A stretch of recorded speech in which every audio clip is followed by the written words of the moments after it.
Hey gardening friends, we've had quite a bit of cold weather and snow here in my zone 7A, more than usual, I think.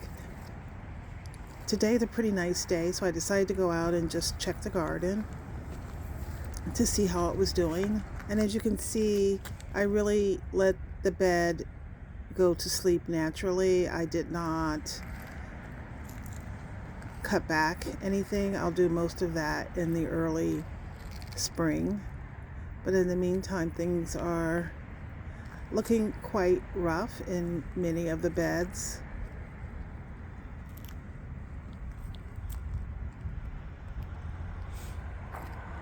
And really could use a bit of a cleanup.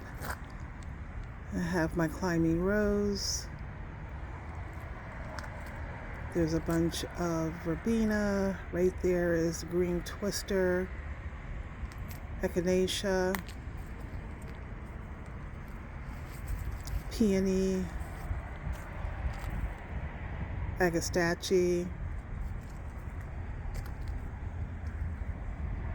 There's the lavender. I just can't believe how big that lavender has grown.